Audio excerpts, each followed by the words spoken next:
Hey guys, we're back here with Miles Coffee. We were just talking about foreign aid and why the United States shouldn't fund anybody. I wanted to go ahead and say, I wanted to ask you, because a lot of times when we talk about Israel and everything, a lot of people bring up religion. I'm not a religious person, are you? No, I am not. Cool. Yeah, I mean, you can take look. The thing is, I think a lot of atheists overall or non-religious people aren't going to be as nice when it comes to Israel and stuff like that. Because I get the religious aspect of the argument. I just wish people would open their eyes and understand like that they are just as bad. They're just as bad. Period. And another thing, too, when it comes to foreign aid that we don't mention is the United States of America, the country that claims to care so much about liberty and freedom and leaders of the world. We literally support the majority of the world's dictatorships and prop them Oh up yeah. and We've have sent created them. tons of money and weapons to all the world's dictatorships except North Korea. Right.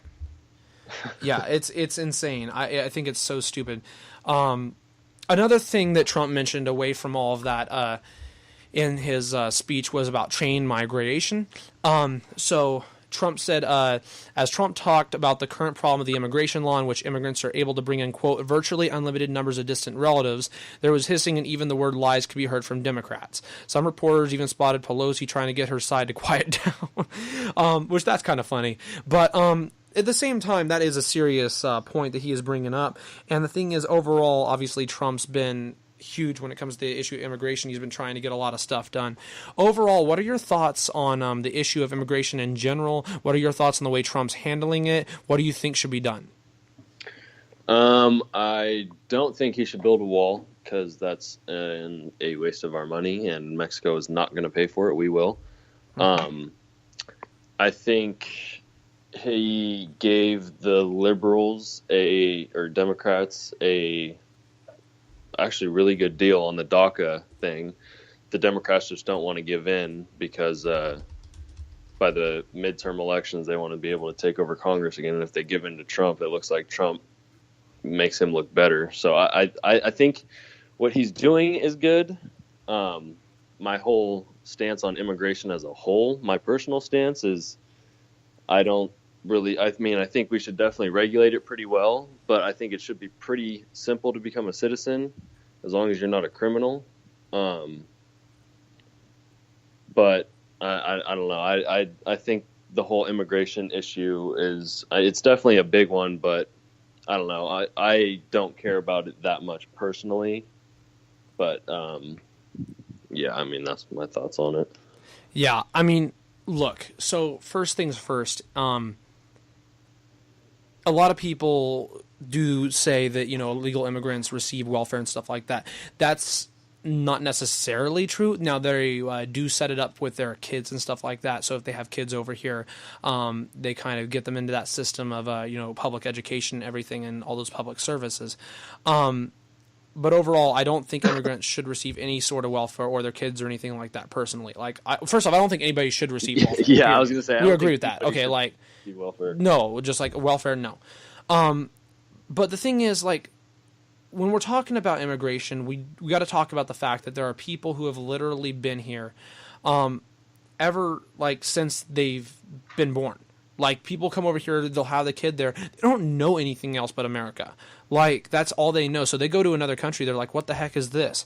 So, they're literally born in America. They're just born to illegal aliens. So I think there should be a path to citizenship. I just don't think anything of it should involve our tax dollars. So personally, I don't have necessarily a problem with them coming over here, but I think one thing I do agree with is Kate's Law. So if you just saw what happened, I've mentioned this a couple times on the show, with the whole Kate Steinle issue that happened a couple of years ago in San Francisco with the illegal alien that killed her. He only got 3 years in prison, and he's an illegal alien. He was deported 6 times. Okay, that's a joke. First off, California is a joke, so that gets to our conversation on that again. The justice system in California is broke. But Kate's Law. So Kate's Law, what that is essentially, basically, is you basically set up a system where if an illegal alien crosses over after being deported, they get minimum, I think, 5 years in prison, was it? It was something like that. I would actually take that a step further. And what I would say is if it's proven that an illegal alien commits a crime in America, and it's a violent crime, so it has to do something with like a stabbing, or it has to do with like a murder or anything like that, and they are proven guilty, we deport them, because I don't want to spend money for them to be in prison here. So we deport them back to Mexico or wherever they came from. If they then come back and we have it proven that that is the person that we have caught that did that violent crime, death penalty. Sorry. That's my thoughts. Now, there's a whole issue of should the death penalty be abolished. I just don't think that we should be spending money in that case, deporting them back and forth, and using the money on that, or keeping them in prison here and spending a lot of money on that. I think that they just don't deserve to be around, personally. Yeah, I like that, but if you want to talk about that, then you want to talk about, an immigrant's life is less than whatever because they were. It depends on what crime they were convicted of. Well, right, If it wasn't necessary for the death penalty the first time, I don't know that coming back warrants the death penalty. I would say, I mean, I don't know how to say this without sounding. The only reason horrible. I say that we don't kill them initially when they're here and they do that crime is it shows that we're saying, okay, hey, you don't mess with America anymore. You stay over there, and you don't ever come back over here again. And basically, yeah. Okay. Now I'm kind of understanding your point there a little bit. Yeah. I just don't want to spend any resources on those people that commit those violent crimes. I don't. And if you deport them and you send them back, that's going to take money. If you keep them in prison, that's going to take money. But I also understand if you kill them, that's going to take money. So no matter what, you're spending money. Like, I want to just choose the option that doesn't cost the most money. And I don't know what that is. But, like, we should not be spending money on people who are illegal, who commit violent crimes. And I understand. I'll be the first to say that I've seen the statistics. There are people in this country, the regular people in this country, like regular white people like me and you, unfortunately, we do commit more crimes than illegal aliens or any other race, period. I admit that, and even violent crimes. I'm not going to deny that. My issue is of a person who isn't an actual citizen who is here and does that. That is beyond not okay. Yeah. What I was going to say is,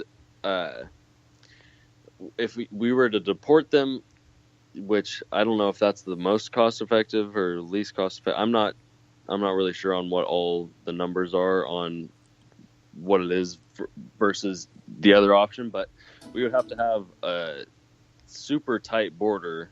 And I mean, Trump wants the wall, and that's one way to do it.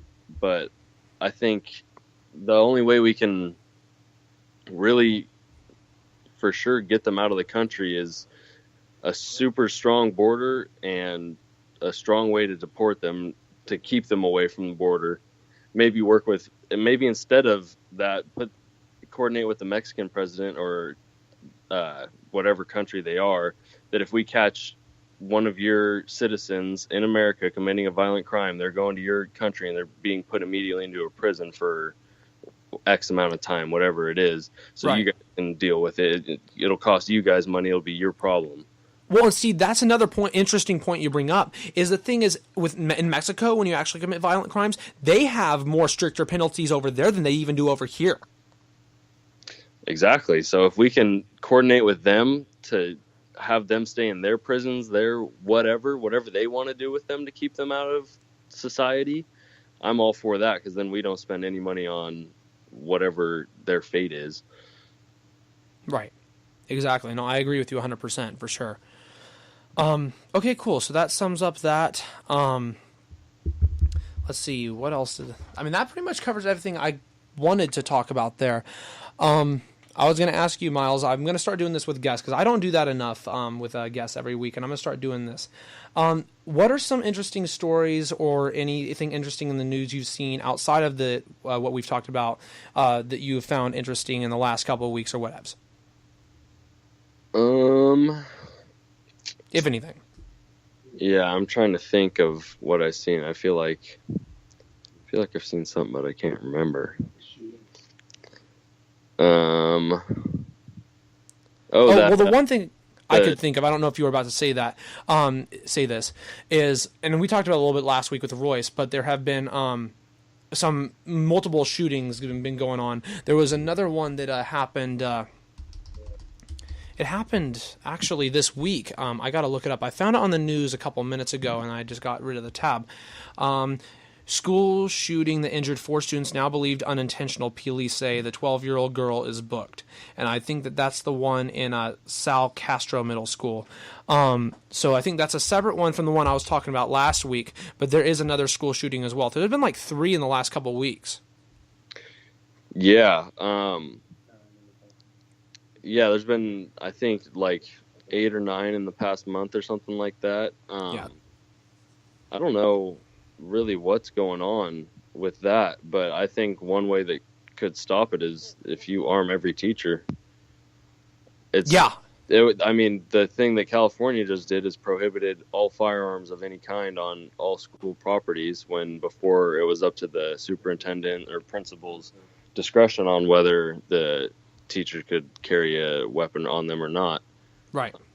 I think it just shows we haven't learned the lesson from, the gun-free zones. Because, exactly. When you set up gun-free zones, I mean, who do you think is actually going to pay attention to that? You think set criminals up- are going to pay attention to that? Yeah, exactly. You set up a bunch of people, a group of people, just to be vulnerable. I mean, you're not going to, you can't defend yourself in that situation. You have to wait for somebody else with a gun to show up. Right.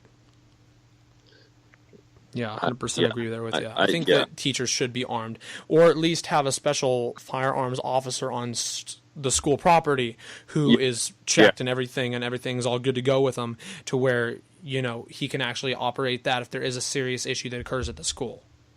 Yeah, I like that. Keeping someone on staff or arming the staff. Right. I think that's one, if not the only way to stop school shootings, because how else are you going to stop them? I mean, now, in terms of, I think because this was happening my freshman year, so I assumed that it would have happened because you would have been a sophomore. Do you remember the bomb threat? Yes, I do. Oh my God. Do you remember how awful that was handled? Yeah, that was absolutely terrible. Like, if a bomb was actually there, we would have been fucked. Exactly. Like, they did so awful handling that situation. So, like, kids couldn't get out of that school. They couldn't go see their parents or anything like that. You know what makes sense if your life isn't threatened? Get the hell away from the campus. Yeah, exactly.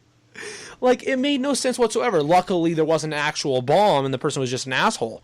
But, like, there were people there who were, like, ready to climb fence, and they were saying if you climb the fence and go over and everything like that, you're going to get, like, a suspension or something like that. Yeah, or they like, literally locked the gates and put teachers at the gates so you couldn't get out. Like, it's basically saying, like, well, yeah, if you guys are going down, you're going down with us. Yeah, we're all going down if this thing blows. We're all fucked, not just... There was a lot of outrage from parents after that, and I think that they changed up the system, the way they do stuff after that. I don't know exactly what the policy is now. Hopefully it doesn't have to be implemented again anytime soon. Yeah. Speaking back to high school, there were some really dumb things that happened. Honestly, I disagreed with the every 15 minutes program. I don't think that did anything. Do you remember that? Yeah, I remember that. Yeah, I don't know. I didn't think that was, like, that helpful personally. And then, I think the kids shock factor of it worked because I mean, the parties that I went to after that, it was in the weeks after it. I wouldn't say in the months after it, but there was an actual effort by kids to start taking people's keys and making sure that everyone gets home. But right. But I would say in terms of that aspect, I don't think that government police officers, whatever, are the ones that have been the best at stopping DUIs. I think it's been Uber and Lyft, companies like that. Yeah, exactly. I think the private sector has helped a lot more than any government industry. Yeah, for sure. I feel like I was. But yeah, I mean, that's just a couple of things that we think when it came to school that were just not. At least one of them I did think was handled really poorly, and the other one I just don't think was super necessary. That's just my thoughts on it. Yeah, I want to say one more thing about the topic. Did you see the car at Sierra today?